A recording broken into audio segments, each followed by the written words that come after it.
You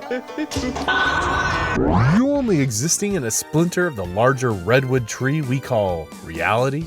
Maybe you find your brain is a terrible receiver and can only interpret 3,000 bits of information per minute, even though the universe is sending you 11 million bits per second.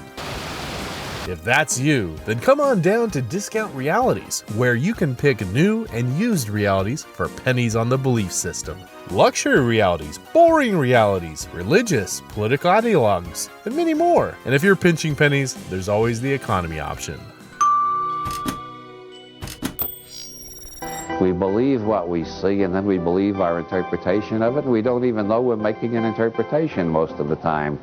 We think this is reality. Hey, good to be back and creating a new video for you guys, Corona hair and all. This video is about an amazing man who holds a dear place in my perennial truth-seeking heart. Robert Anton Wilson, or Ra, or Old Bob. He's easily one of my top 3 favorite personalities and philosophers ever to appear in my reality tunnel, and it's no wonder why. There is no one like Robert Anton Wilson. Just listen to him talk about using the word is. We're trapped in linguistic constructs.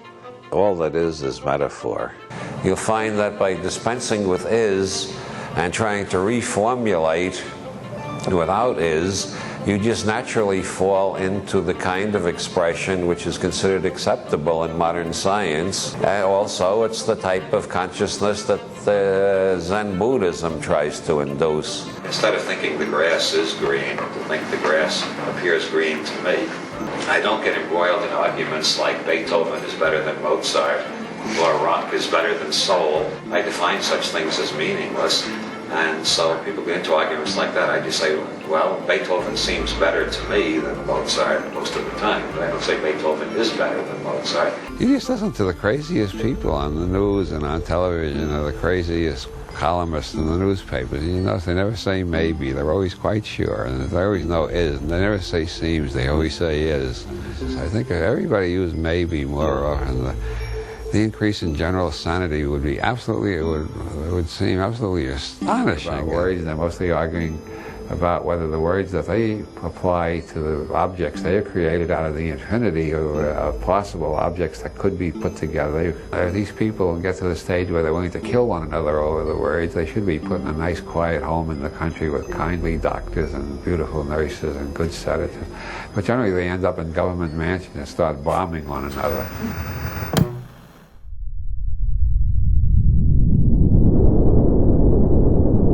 You see, he's the type of philosopher that can just draw you in.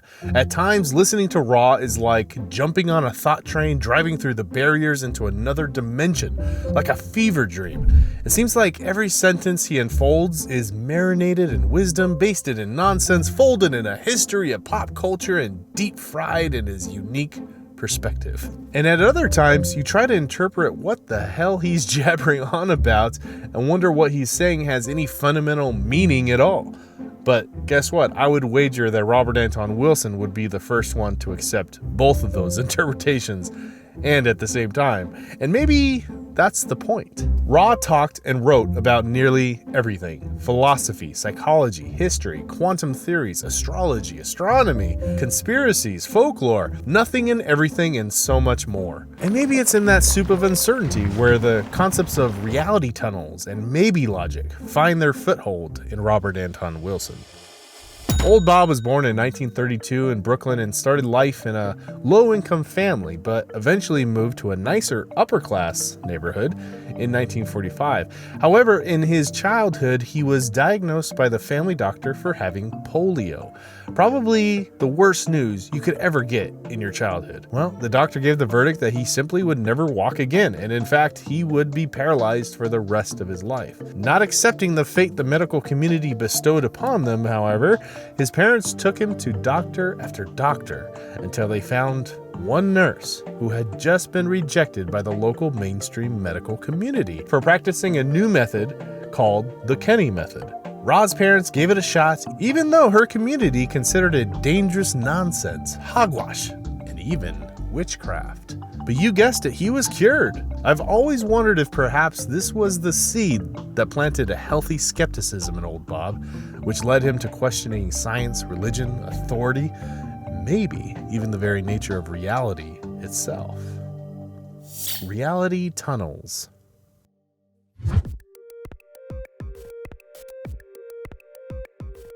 In around 1973, I became convinced for a while that I was receiving messages from outer space. But then a psychic reader told me I was actually channeling an ancient Chinese philosopher, and another psychic reader told me I was channeling a medieval Irish bard. And at that time, I started reading neurology, and I decided it was just my right brain talking to my left brain. And then I went to Ireland, and I found out it was actually a 6-foot-tall white rabbit. They call it the puka, and the Irish know all about it. So it depends on who I'm talking to, which of these metaphors I use to explain where these weird patterns come from that jump out of the books and take hold of the readers and change their lives. It's not me, it's a 6-foot-tall white rabbit from County Kerry. I gotta say, this is probably my favorite quote of Old Bob's. The context and the underlying meaning tells a lot about reality, and particularly our personal interpretations of it. Or, as Mr. Wilson would call it, reality tunnels. You see, during the formidable years of your lifetime as a newly born baby to a fully grown adult, and really until the day you die, you develop, solidify, and harden a structure of logistics around you like a shell in which you interpret this world, this universe, this reality. A lot of times, it's only one or two core belief systems that you build everything you base reality off of, like a grain of sand forming into a pearl. For example, you might use religion to create your founding rule set, or maybe it's family tradition, philosophy, or creed. Identity politics seem to be popular these days. Science, even things like privilege, mental illness, and tragedy. Your reality is essentially a combination of nature, nurture, and perception. And most psychologists believe that the abundance or lack of peas have something to do with the core being of who you are in the universe. Yes, peas. They're more important than you thought. In a sense, no two realities can ever be exactly the same. We set for ourselves the tone and filters by which we see the world, and using this reality tunnel, we make claims about reality for others to witness, as if they were rock solid and indefinitely true for everyone. And maybe that's why you don't seem to be able to get on the same page with anyone. So what is a reality tunnel? Well, before we attempt to define it, we should note that the term reality tunnel isn't Robert Anton Wilson's term. It was actually coined by Timothy Leary, and Robert Anton Wilson just kind of helped to define and popularize it. A reality tunnel is the presupposed filters we or the world place on our perception of reality. Or my main man Wikiboy would say, reality tunnels is a theory that with a subconscious set of mental filters formed from beliefs and experiences, every individual interprets the same world differently. So that's why angry people see an angry world, sad people see a sad world, and mimes live in a world of pure debauchery and sin. We all know what lies under that wicked crust of powdered makeup. We see you.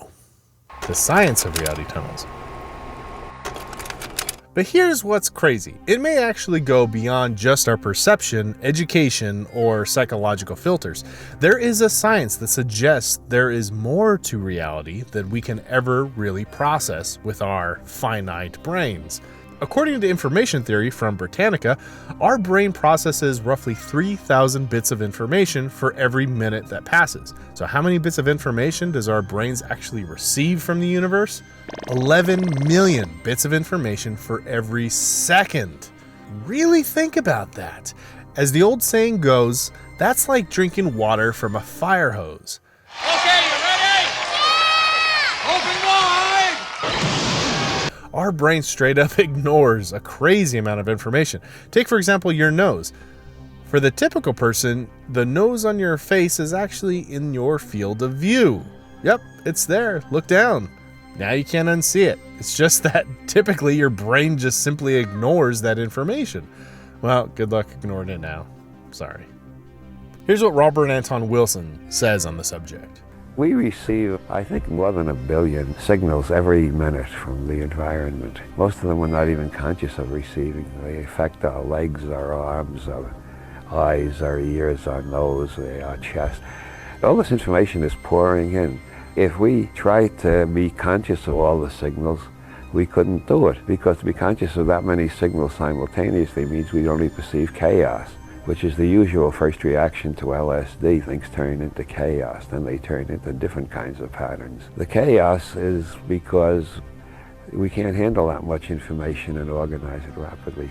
So we throw out all the information that seems unimportant, which means we also throw out all the information that seems threatening to our belief system or to our dogma or to our ideology. We throw out everything we think can be ignored safely, so we concentrate on the things that seem important. And our brain constructs a model out of all the information coming up from the rest of the nervous system, and we project the model outward and consider it reality. It's not reality, it's our reality tunnel.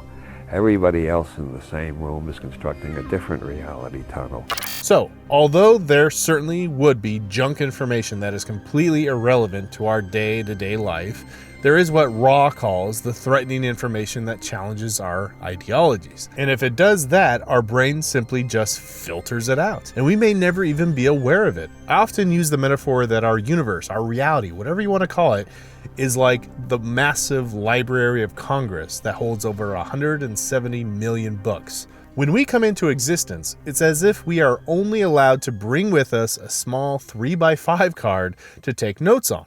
Sure, we can erase and rewrite all we want, but we're still entirely limited by the tool, aka your hat holder, we have to interpret reality.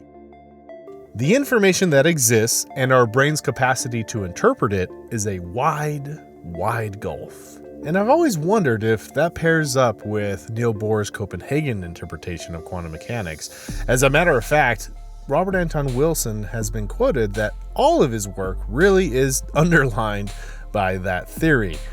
Very roughly explained, the Copenhagen interpretation puts consciousness as the forefront of reality, as if consciousness assists in creating reality based on interpretations of the quantum double slit experiment, or the even more mind-blowing quantum eraser experiment, which you can learn more about on my channel.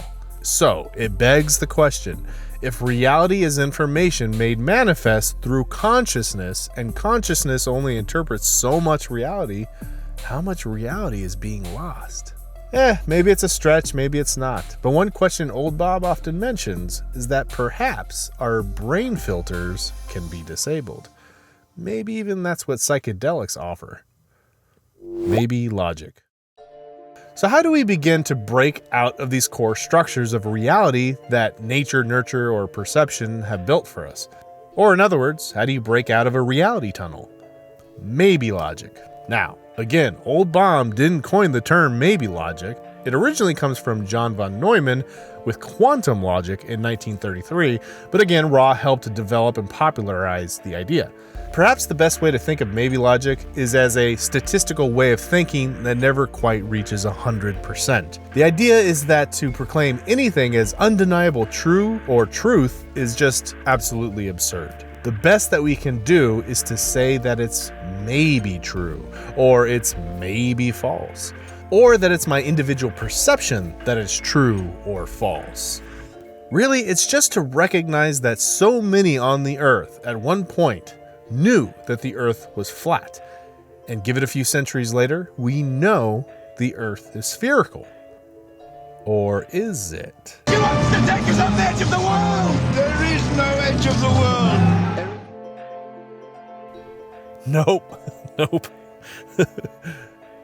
Maybe. So maybe logic was an exercise he practiced for most of his life. In fact, he knew that speech, our language, the logos, the way we form our sentences is key. So, through reality tunnels and maybe logic, I believe that some of the biggest contributions Robert Anton Wilson made to our maybe reality is that the very thing you measure reality with, your brain, is flexible and malleable. So how could we ever suggest that reality itself is concrete when the tool we use to measure it is, well, not so concrete? This universe is chaos, and we are the products of that chaos. Like a drowning rat thrown overboard, we desperately seek something to cling on to. We hold tightly to thoughts of knowing and being, as if they really are solid empirical truths that keep us afloat, that keep us grounded. But maybe these seemingly solid structures are entirely the opposite. Perhaps they are just subjective bits of information bobbing up and down in the unorderly potential soup of existence. Maybe. Now, before you go, if you're interested in unstable realities and mind-bending cerebral entertainment, take a look in the comments. You might find a little something that I've been working on.